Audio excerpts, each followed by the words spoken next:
Hi everyone, my name is Philipp Meissner and welcome to What's Next. Today we explore one of the most fascinating and pressing questions of our time. How will AI and digital tools reshape creativity, innovation and storytelling? And more importantly, what remains truly human in this process? Our guest is Kabir Sehgal, a multi-Grammy and multi-Emmy Award winner, New York Times best-selling author of 21 books, US Navy veteran and former JP Morgan banker. Kabir, welcome to What's Next. Thanks so much for having me. What a pleasure to be here, Philip. Thank you. Looking back at your creative career in the last 10 years, what has changed the most? Man, a lot has changed in 10 years.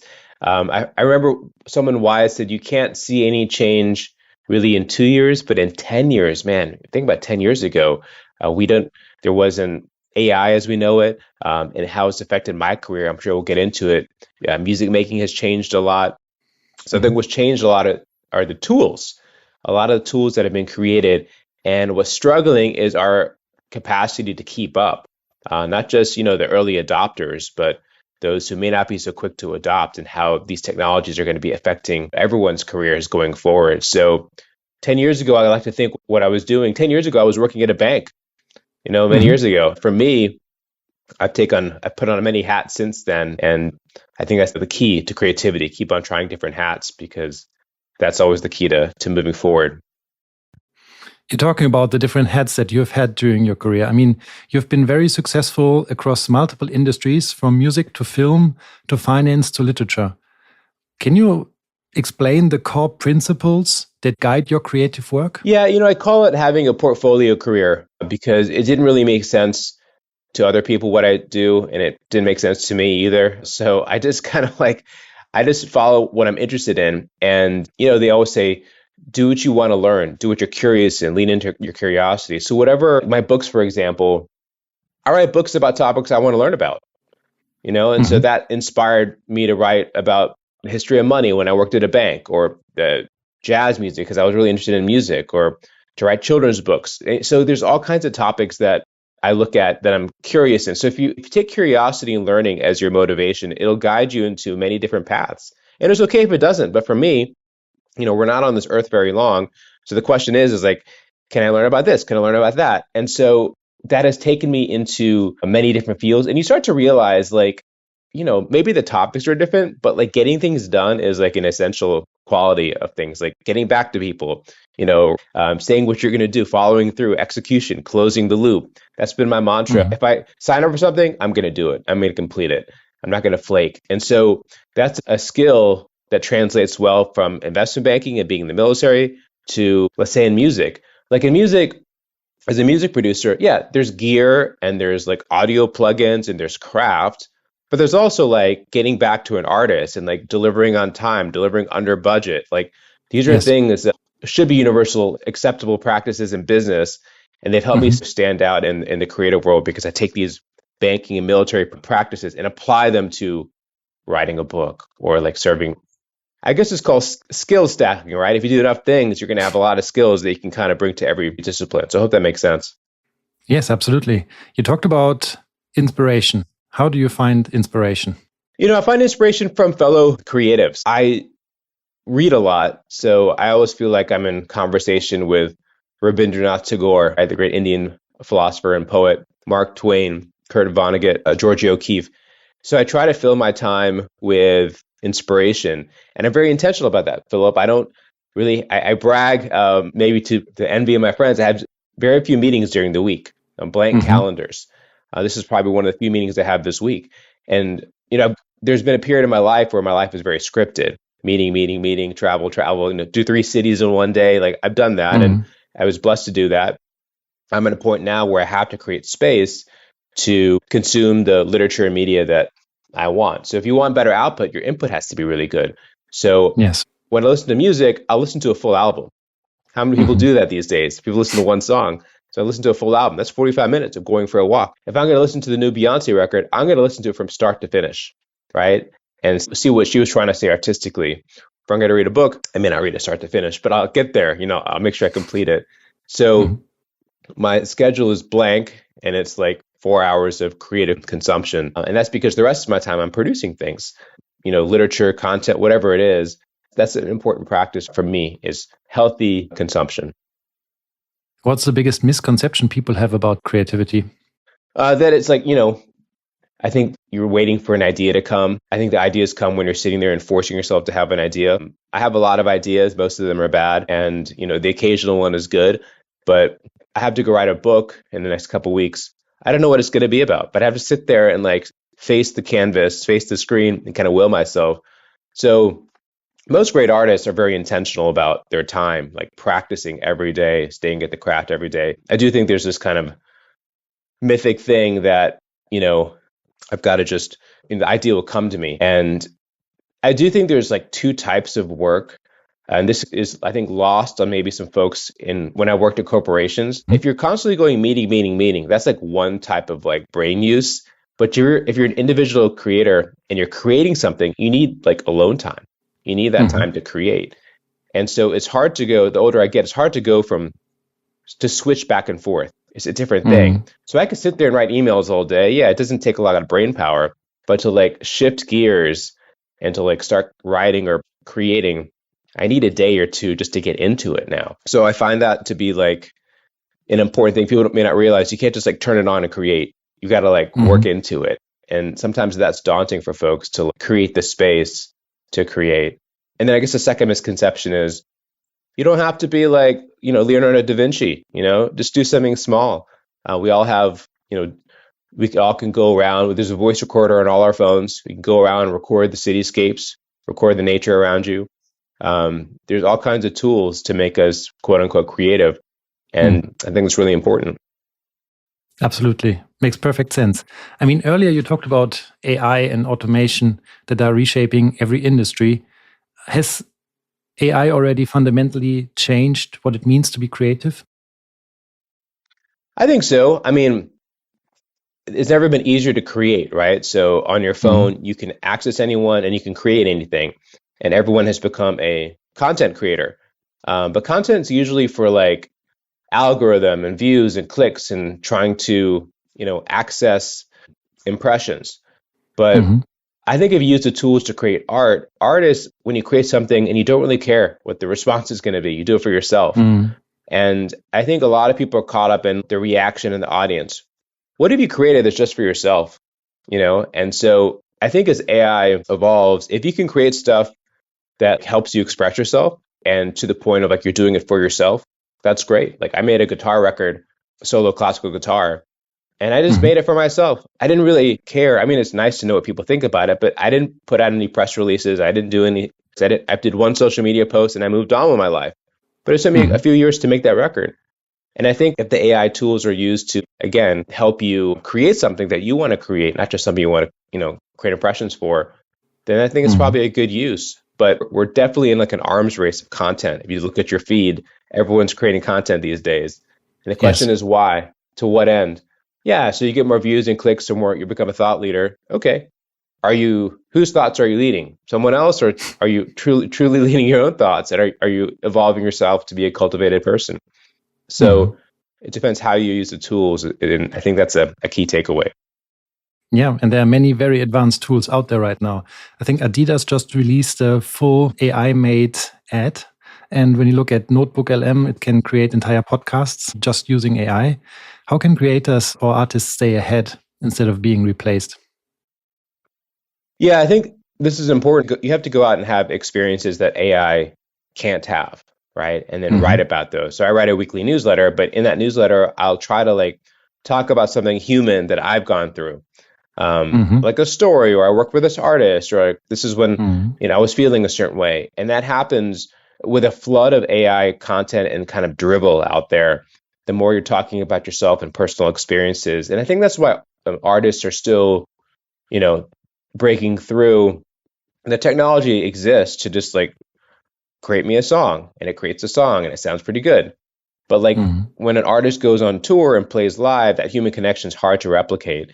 Of like, this is what I'm feeling. And, if you hear a great blues musician and they're singing, you feel empathy, you resonate with them. So I think, it's easy to get down on, okay, AI is going to like replace us, and we're all going to be, creating books and songs, maybe. But this is why it's important to connect, like what you're doing, Philip, having podcasts, having real conversations, to actually have a moment of connection. I think that's what's going to shine through, and I hope that's what shines through going forward. Some argue that AI is basically just remixing existing content and not really creating. Others say it's capable of real creativity. What's your take?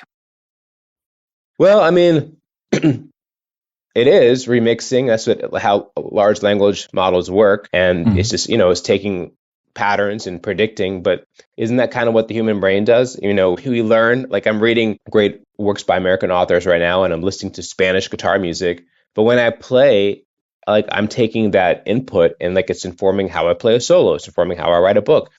So like that's how the mind works. I'm not sure the mind is like totally always coming up with like new ideas that had never happened before.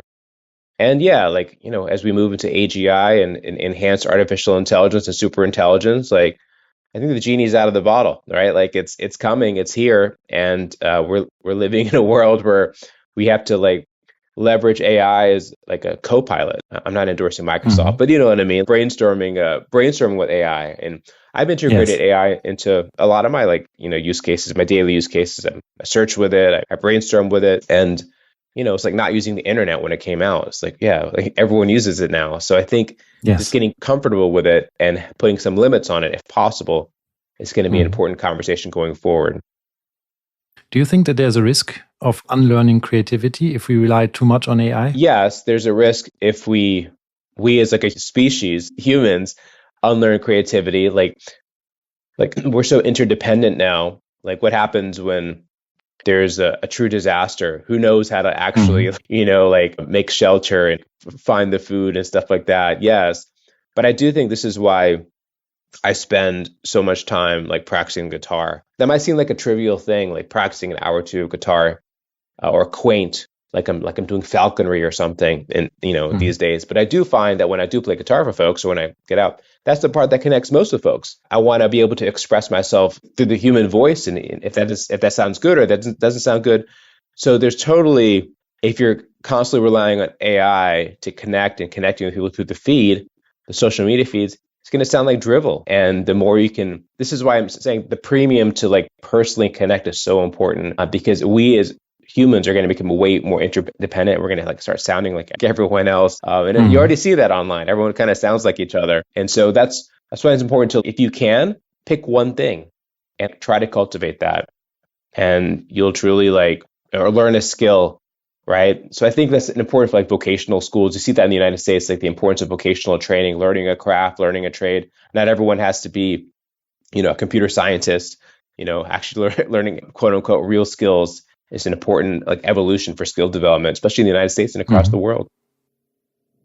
And when we look 10 years into the future, what creative skills do you think will still be uniquely human? Is it this element of connection, or is there more? It's probably more, I would hope. I still think art is timeless, and like the ability to move people through the written or sung word, or filmmaking. I mean, so much is being replicated. You want to hold on to the stuff that makes us human. What makes us human? Our flaws, our imperfections. Nathaniel Hawthorne, the great writer, talked about how the bond of humanity is imperfection, which is funny. It's like when I make music, there's a button on the console to like humanize the music now, which means that, okay, like not everything should be on the grid. You should have a little bit of variation in velocity of how a note's struck or the timing of it. So there's watch out. Like there's the humanized button. It's when AI becomes too perfect, it's gonna account for us. And maybe the word human in the future will be this quaint notion of people who just are a little slow or a little imperfect. But yeah, I do think like I keep saying connection, but that's really what it is. Like when was the last time you were truly wowed by an in-person experience? You may go to more events than I do. I rarely go to events anymore these days. But when I go to one, I'm like, wow, like I'm glad we're all together, the power of communing. So this is maybe why like conferences and events are hopefully going to make a comeback. Yes, I agree. Is creativity something that can be learned, or is it innate? I think it's both. I mean, humans I mean, human evolution is basically one of creativity, finding fire and trying to survive. Because when you're trying to survive, you'll do whatever, necessity is the mother of invention. You've heard the phrase.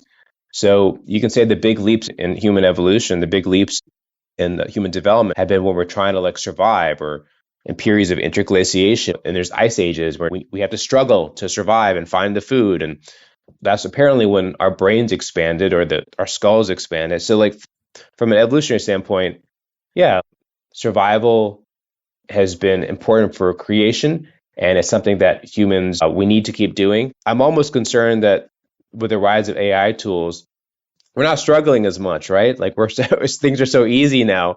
That's the one downside is it making us all a bit shallower? That like, yeah, we can find anything on the internet, so why do I have to know it? Which has pros and cons, because when you're not on the internet or not with AI, then you're kind of like a shell of a person, right? So this is why I do encourage like stepping away from the feed, stepping away from the computer, and truly reading. When was the last time you read a book? Why I don't write long books anymore? Because let people read. So it's it's a challenge. That's something I'm concerned with. Hi there. Thank you so much for listening. If you're enjoying What's Next and find value in these conversations, I'd really appreciate it if you could take a moment to subscribe or follow the podcast. It's the best way to make sure you never miss an episode, and it helps us bring more incredible insights to you. Your support truly means the world to me. Thank you for being part of this journey.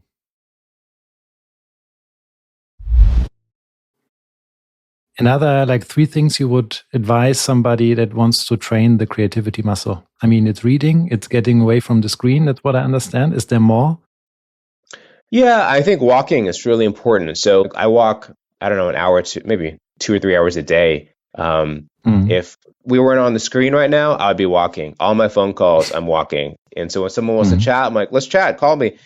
And I'll walk. And so 10,000, 50,000 steps, because I find it really fuels my creativity. But I'm not alone in that, Philip. Like, not to compare myself to the great intellects, but like Eric Satie would like walk, Sigmund Freud would walk. And so we know that it sort of fuels thinking, and it fuels, the mental muscles of walking. So if you're stuck, walk. If you learn, write. If you want to think better, or if you're feeling sad, listen to good music, right?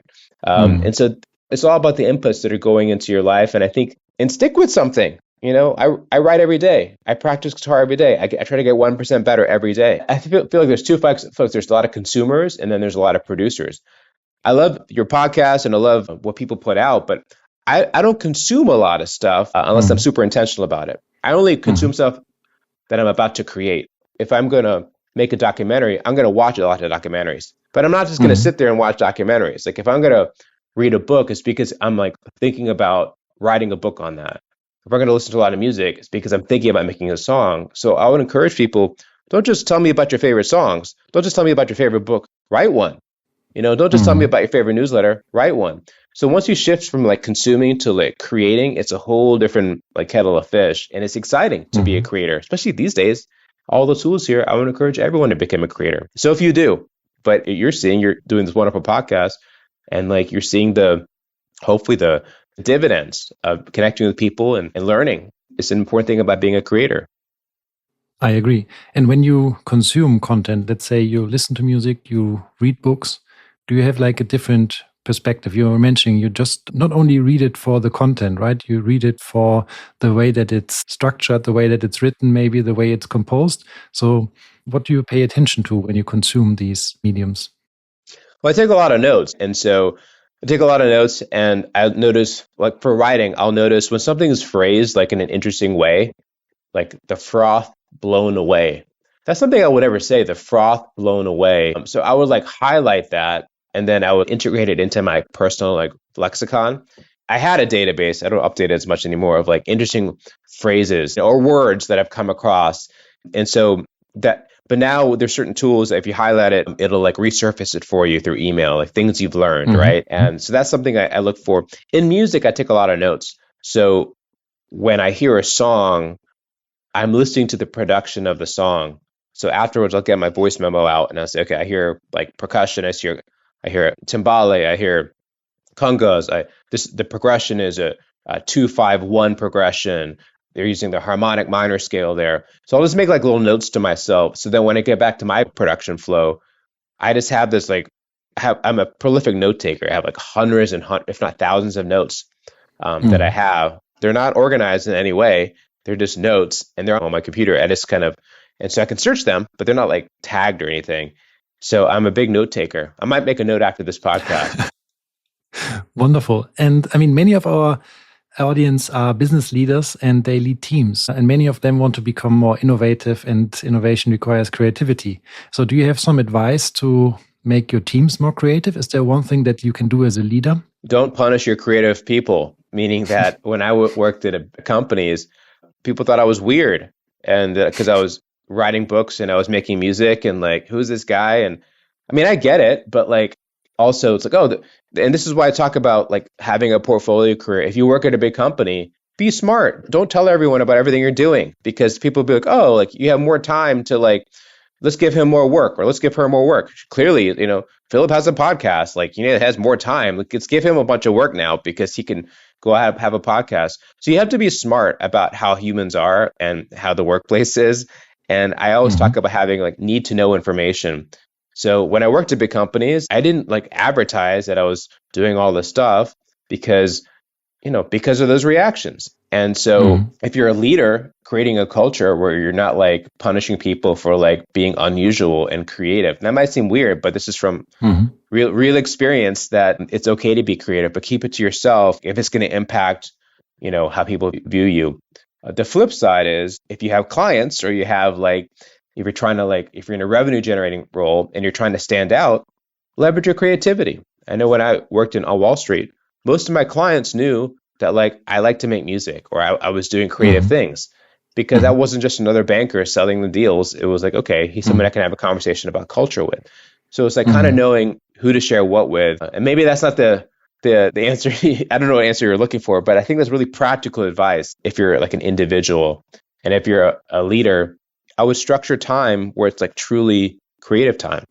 Like look at your calendar and it's like, is there 25 meetings this week? Like, do you really need that many meetings? And I know that's such like cliche advice, but like, when people want to have a meeting with me, I say, just call me. And then most people don't call me. And then I get out of the meeting. And so, I'm like rabid about which meetings I take. Yeah. And I always am surprised how many meetings are really emails and how many emails are phone calls, and many people don't really know the difference, right? Totally. You've written 21 books and produced award-winning films and albums. And now we live in a world, you mentioned this, with infinite content, pretty much. You have been able to capture attention despite this infinite content. So how do you create stories that really resonate with people? Well, I mean, capturing attention is the key, right? And so I wish I had been better at that over the years. And I write like this weekly newsletter, and all my social media, all my content is like driving people to that newsletter because that's where I can talk directly to my audience. And I wish I had done that 15 years ago, and I was more religious about that, because now it's so hard to capture attention because there's so much content. So I would encourage everyone to like own their audience, build up their subscribers. Don't just rely on the feed. Don't just rely on the social media algorithms to push you out directly to folks. But building attention is important. And how to capture attention? There's really two ways. I mean, the first and the most obvious way is to teach something. When people see something online, they want to know what's in it for them. That's why my social media is like transformed into talking about myself, because I don't find myself that interesting. But hey, this is something that's of value to you. So if you like use your social media feed, I get recognition, I get any kind of career stuff that happens to me. I don't share it anymore. Nobody cares. People are interested in themselves. I'm constantly just pumping out stuff that's like helpful to folks. That's how you build attention. And then number two, if you do have something that's truly unique, like a creative project, something that's even weird, it's good. Like I did a project on like jazz from Uruguay. Like I don't know anyone who's doing a project like that in my orbit that's doing that. And so I build attention by leaning into the stuff, these niches, Uruguayan jazz or like Cuban Chinese music. So I do all this kind of like interesting niche music that helps me I don't know if I'm trying to stand out. I'm just sharing with people. So two things: to help creating stuff that's educational for people. And number two, if you're interested in some niche, entomology or the study of ants or something, or whatever is weird, lean into that, because that's going to make you truly you. What mindsets and what skills do you think will define the most successful creators in the next 10 years? I mean, persistence. You're starting a podcast, but everyone knows that like not until you get to episode 21 or 22, you'll be in the top like 90% of podcast creators, because most people quit after a few. When I started my podcast during the pandemic, I did 177 episodes in like, I don't know, 1 year, right? And there was like back to back to back to back because everyone was available. And so after doing like 200 episodes, I was like, I'm done, And so just that's the whole idea of creating a habit. And if you want to be creative, sticking with it. I've done my newsletter for 200 straight weeks, right? And now with the tools, with AI tools, you can really leverage and create systems to like help you be consistent about things. So if you want to stand out as a creator, if you want to stand out as a creative individual, being super consistent. And that's the thing, it's not about making it perfect. It's about the repetitions will help you like get better and better. And so for me, very intentional about like, okay, let's get it, let's move it, and let's ship it, and it doesn't have to be perfect. And I think the more experienced creators have, they get more comfortable just putting things out. Let's shift gears a bit to your writing also.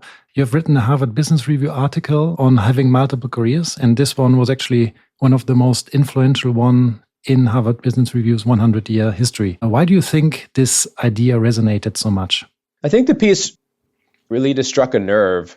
I mean, it was a personal piece because I was writing about my life and how I explain it, this portfolio career concept. And a lot of people, thousands of people reached out. And I think most of them were like, number one, you were writing about me, meaning that because they're like, I have a second job, but I don't tell anyone, or I do this and this. And sometimes when you have two jobs, folks think of you as like a dilettante, like you're not really good at anything. You just kind of float around, the point I was making is like actually two jobs can be like mutually beneficial. Like job one can help job two. In my experience, it has.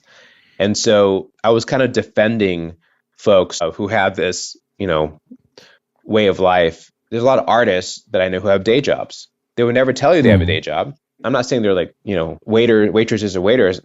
There's nothing wrong with that. But some of these are like dentists and veterinarians, and they're professional artists.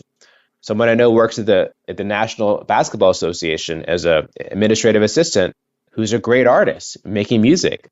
And so there's all these kind of like hyphenated individuals that like resonated with the article. The second, I think, group of folks were like, how do you do this? How do you actually pull off having a few professions? Now, it is a point of privilege to have multiple professions. There's people who can't afford to do this. I get that. And so I want to be like aware of that.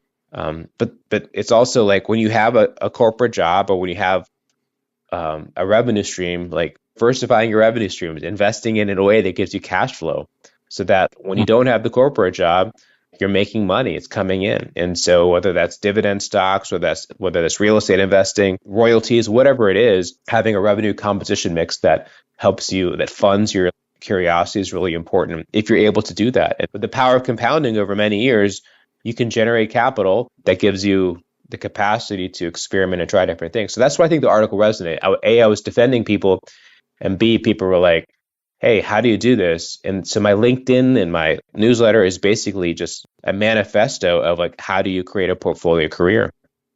What are the top 3 pieces of advice you would give? Well, one, passive income, right? Like important to make money so that you and I can sit and talk about this kind of stuff. And while we're earning money, you have to own assets, right? And so with assets comes cash flow, and cash flow that hopefully isn't stuff that you have to manage that actively. So that would be number one, making passive income. Number 2 would be to find something. If you want to be a creator, find something you want to create and you can be consistent about it. Again, so if it's a podcast, do 200 episodes. If a newsletter, write every day. If it's a blogger, whatever it is, but like commit to it.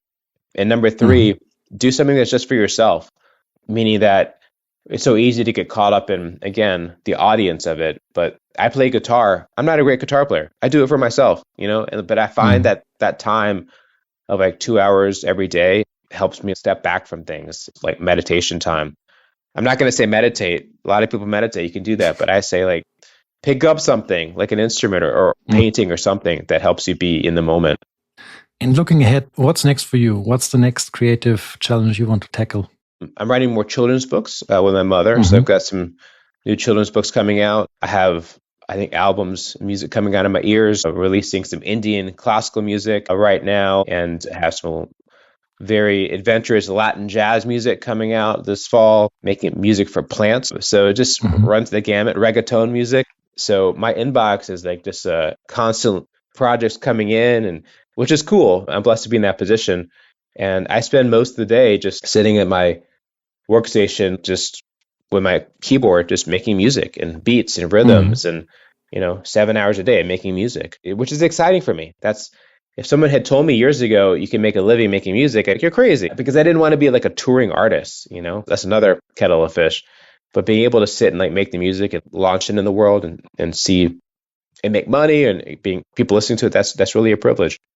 We like to end this show on a positive note. So we ask all guests one question, which is, what makes you optimistic about the future? Philip makes me optimistic on the future. And I say that because, when we met, you were thinking about launching a podcast, and now you're following through and you're doing it. And that's inspiring to me. When people actually say something and then they do it, that's exciting to me. Doers, closing the loop, getting back to people. So anytime I see someone who's like wanting to do something creative or different, a lot of people flake. Okay, and I know one person who's I'm talking to, and she's a really good painter, and she just can't bring herself for different reasons, but to get stuff out. And whenever I talk to her, I encourage her, and I know she's working on it. But it's great to see you, man, in this new role and seeing you talking to business. You yourself are a business leader. You're shaping the conversation. I'm excited to see where this goes, because I know, you're thoughtful and you're kind, and hope on episode 100 we can have a toast together. Absolutely. Let's make the deal today. All right. Sounds good. Sounds good. Kabir, thank you so much for this fascinating conversation. You've given us a lot of things to think about, powerful insights on what it means to be creative in an age of AI. And to our audience, stay tuned for more thought-provoking discussions on What's Next, where we break down the forces shaping the future. See you next time. Hey!